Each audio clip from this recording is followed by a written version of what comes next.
Hey guys, welcome back to the channel. It's Trey, and we're going to be talking about Goodyng because I got Goodyng. Honestly, there's going to be some bias with this review. I'm not even going to lie to you guys.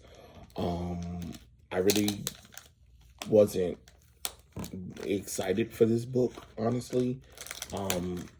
And I really don't think, after reading it, I don't really think this character deserved a book at all. You know, like I said, with DC and Marvel, sometimes some characters are just better left being, you know, supporting characters, or let their stories evolve and change in upcoming other books. But as far as this, I don't really care for the character. He's probably the least interesting. He's basically like Hank Pym, Ant-Man kind of like character. He's the smartest in the thing. Like, it's kind of crazy because, like, if you can make Reed Richards an interesting character, it's not that hard. I'm not saying that this is badly written. It's just I don't care about Goodyng. I cared about the militant that was hired to do some things there in the backgrounds or whatever. I care about that, but I don't care about this character. I'm sorry. I'm sorry, y'all. This book is boring to me. Not boring like, but boring as I don't care about the character. And that's the messed up thing. It's just like, okay, here's the comic book. Here's this character. I was already apprehensive of the character anyway, but because I have Young Ripper stuff, I was like, all right, let me go ahead and buy. Like, I already got everything, so I might as well just go ahead and add this to the collection. But if there was probably a number 2, I wouldn't buy it. I'm not even gonna lie. This character would be a total skip. This character is probably the weakest out of all the Rippaverse books. And it's it's written by Mike Barron and it's drawn by Will Conrad.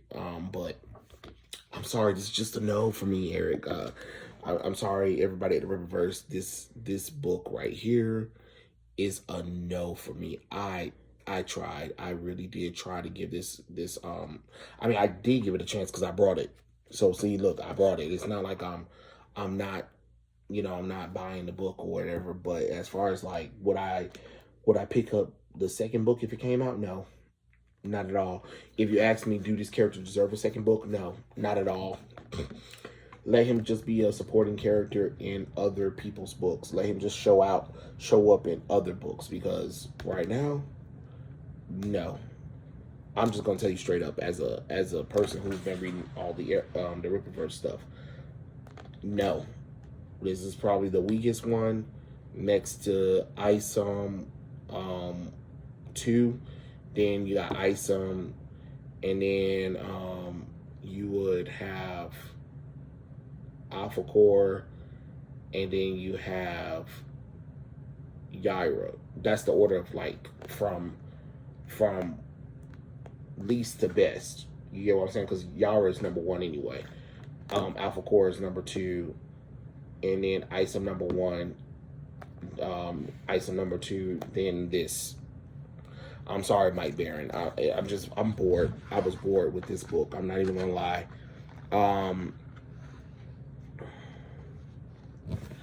Like I said, if you guys don't know, this is a story about the polymath, Kaito Goodyng, and it kind of starts off in the past a little bit about his life and how he's like really intelligent or smart about things, and how, of course, because he's smart, he gets bullied. So, see, he gets bullied. Yay for bullying, because, you know, that's what we want, right?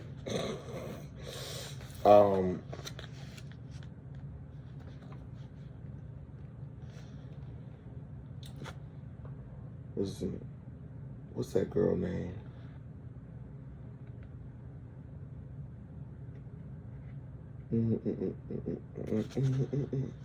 I am so sorry. I forgot her name already. I don't know why I want to call this girl Julie, and her name's not even Julie. I'm trying to figure out what was her name. They said.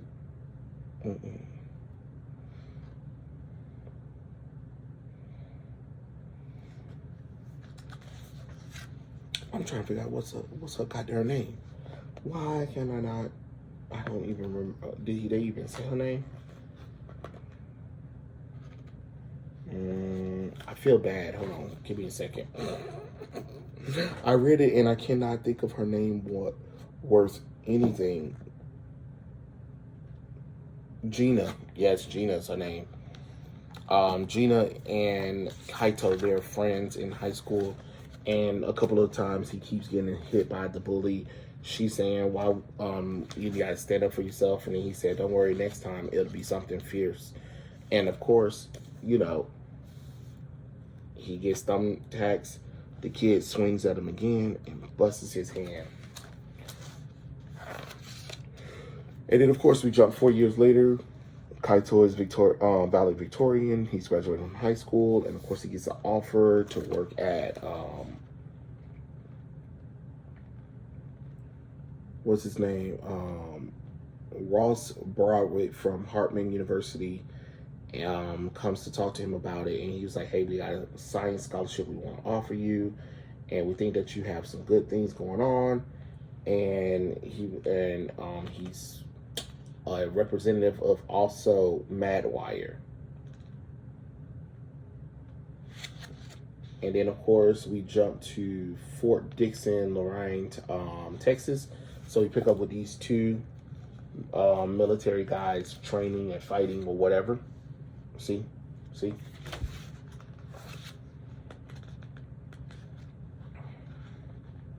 And then they kind of bond over their training. And he said, "Why'd you sign up? This is Texas.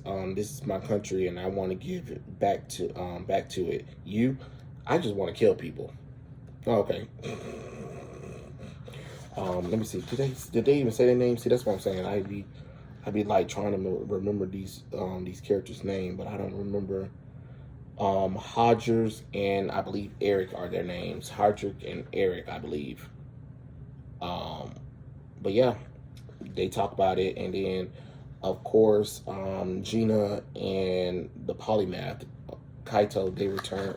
They see each other 2 weeks later. They start dating, or not dating, but they start talking about hanging out a little bit more, whatever. They go to a party. They talk about just life in general. And while that's happening, at the same time, hold on, I'm so sorry. I think I flipped too quick. Hodgers and Eric, no, I didn't. Okay, it's just sometimes the pages feel so smooth, and I feel like I done got them stuck together. They go on a co-op mission while this is happening.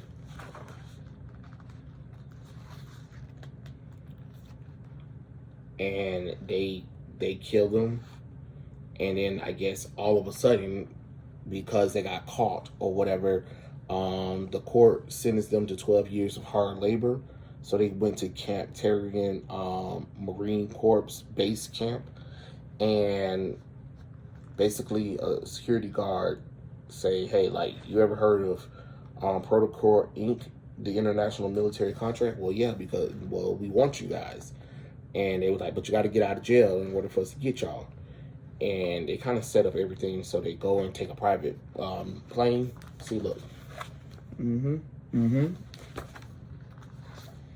get on. More time has passed, and the military guys, they're talking to the company head of the military industrial, to be like, "Hey, how much it pays? What do we do? What do we have to do, or whatever?" Then it jumps to Aaron talking about a thesis in theory that might work. While that's happening, scientists are experimenting on humans with whatever. I don't know what it is yet. And then again, you see these two military guys, Rogers and Ben, again. I mean, not Rogers, Lord have mercy. Why do I always say that? Say Rogers. Why do I always say Rogers and Bill? Like, There's not even that. Um, Ronald Hodge and Eric Spree. So yeah, right. Hodge and Eric. That's what we're gonna call them. They land at the location that they need to. They get in. They start gunning down people or whatever, and they was like, "What's going on? What's happening to him?" And then of course one of them got, I think Hodge or Eric. I believe it looked like it was Eric who got struck mysteriously by lightning. And of course, you know, they TTA up out of there. Um, thank goodness that they did. And of course, Mad Wire was getting, I mean, oh Lord have mercy, Kaito wanted to go. I mean, went to Mad Wire and decided to create some things for him or whatever. But you know, of course, with that kind of thing means that once he leaves, all of that stuff is theirs. You know what I mean? Um, and he goes out with Gina to play tennis with some friends. And of course, after that, we jump to a romantic dinner where they cross paths again, and um, she accepted his proposal. Well, you know, after rekindling their relationship from high school, I believe, I think they got married, and then you know they're enjoying their honeymoon, but he had to rush back because Matt Wired wanted him to push something that they were supposed to be doing. He was like, basically, we institutionalized a top-down security check. How soon can you put your version in production? And he was basically saying like, hey, I can't just put it in production, especially because it hasn't been tested. We don't know what the effects are. He's like, hey, look, I got kids and everybody around. They expect some answers, you know. And he was like, hey, look, you might as well get used to it. Mad Wire owns everything that you've done, you know. Then goes home to Gina. They talk about what's going on. Then the next day he tries to get in there, but he was banned from it. Then of course, Gina goes to the Goodyng service place where Goodyng is putting all his expertise to good use, and he was like, hey, what's going on with that loud boombox? He stops it, and then of course he proves that he can use technology to stop a lot of crime or whatever that's going on quicker than the police can apprehend them. He also creates a golden suit. Oh, by the way, he doesn't wear any kind of costumes in here. So if you're looking for a costume, it ain't happening. It ain't happening. Then there's a movie about him as well. His dojo taught his teacher. I mean,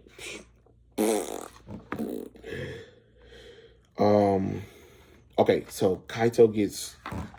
Wait, hold on. I'm so sorry. Kaito gets a movie about himself. Then him and his wife. She was like, "Hey, look, I got something in the bedroom for you. If you know what I mean." Then he goes and gets trained by one of the masters. We don't know who he is. He's just there to train him. And then his wife was telling like, you need to swim after the gym. He was like, oh, I don't need to do all that or whatever. I got all this technology or whatever. And let's see. Then we jump to the military people. Not military people, but we run into a person they were experimenting on, and apparently he has the ability to touch people. You know what I'm saying? So when he touches you, he kind of like kills you. And he does it to a dog, then he does it to a stranger, and now he got this cool flight suit, and he was like, hey, it's time for our rematch. See? Oh, look what he did to a poor dog. And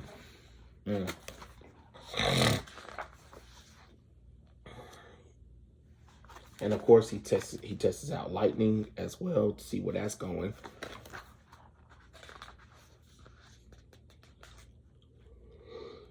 Let's see.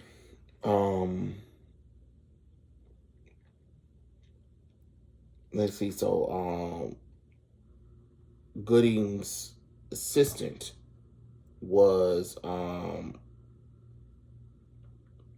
was giving out some kind of information. I don't know. I don't know what else. I guess he's probably investments, business ideas or whatever. Then the guy comes down, he shakes his hand, and then the guy has a seizure, and then he flies off. Goodyng gets alerted to Mr. Robertson was found in the alley this morning. He was like, Jesus Christ, that doesn't make any sense. And then he was like, hey, give me all the information that you can on Robertson, and send me whatever you got, and shut it down and put it in a Fourier box my way, Mr. Goodyng. Write everything down by the hand. Don't type it. So his wife helps him find who's the killer, and she uses zoom in to figure out, and he was like, is Ron Hodges. Oh, so actually Ron Hodges, the bully that bullied Goodyng early in the story, actually becomes one of the military men that I was talking about. Okay, all right, great. Okay, I thought it was separately. And of course, the wife was like, I can't even believe it. And he's like, for God's sake, is he coming here for? And just like, of course, he's coming here to Permaculate hired him to come after. You know what I'm saying? And she was like, well, how do you know? Well, I created the AI that kind of like tell me. And then who do I fear? And they gave me the top 10 and several hunted Moors. Yep. So Hodge is following the bait to get to Goodyng. Goodyng wants him to come. He finally does show up at a location, and he was like, I'm gonna kill you. And then he was like, okay. And then they kind of use the twins' weakness or whatever against them. So it is what it is. Wait, did that make sense? No, that makes sense. Wait, did that? Yeah. Okay. They have a little fight. See, they have a little fight of what's going on. He's tested to make sure, like, hey, is he invulnerable? Is he endurable? Do you have super strength or not? Like, there are things that you do need to know about.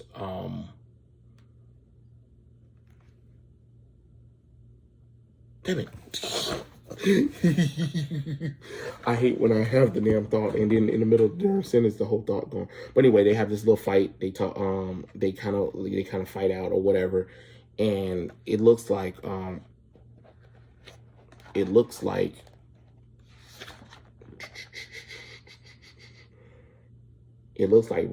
ahead of them. So I mean, it looks like Ron's about to like take it to the top, but Goodyng throws a knife at him. He was like, nice try. But then the knife like released some kind of gas or whatever. And then he uses some kind of special bullet that he made to help the officers or whatever. And basically they're like, hey, you could have got killed or whatever. But he was like, I didn't. And then he was like, I still knew what to do. You know what I mean? And then he said, he told the officers, he was like, I don't need any help. I'm going to investigate it myself or whatever. And then he was like, hey, just try not to make a norm about this, okay? And of course, he decides to let everybody know, like, hey, I'm here and I'm going to help fix this city better. And of course, let's see.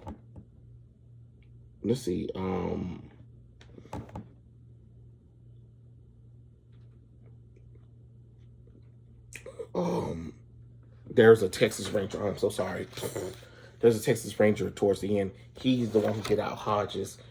And of course, there's no cameras or nothing, so nobody can see nothing. And then of course, the cops come back to Goodyng, and he's like, hey, you need protection. We need to figure out what's going on because somebody's still coming after you.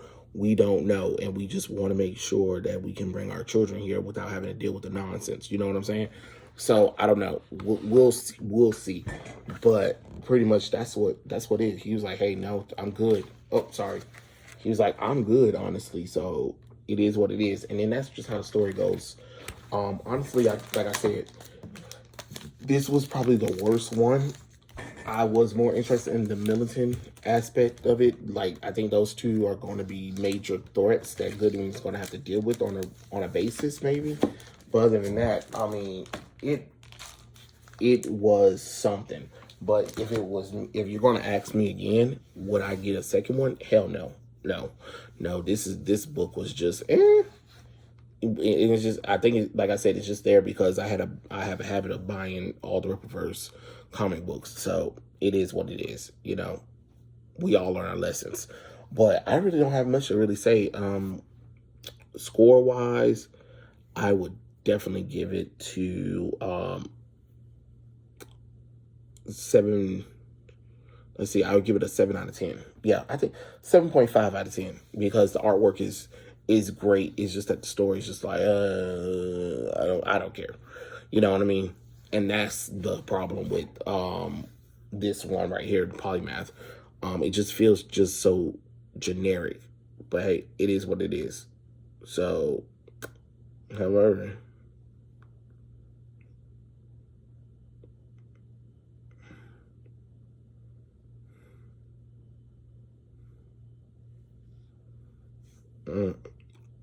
let's see. Oh crap! I can't believe I still had that thing recorded.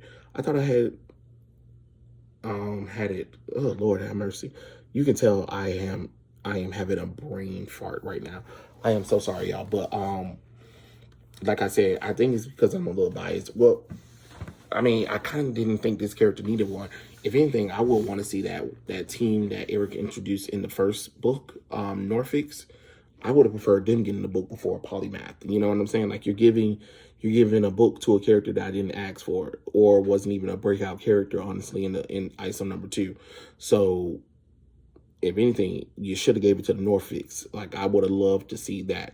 That seems like that would have been a little bit more interesting than whatever you're doing. You know, Goodyng The Polymath. So it is what it is. But I had fun still. I mean, not have fun, but I, had a nice read with it, and I'm quite sure somebody's gonna like the character. It just ain't gonna be me. All right, those are my thoughts. Tell me what you guys think. Comments below, and I'll catch you guys later. Peace out.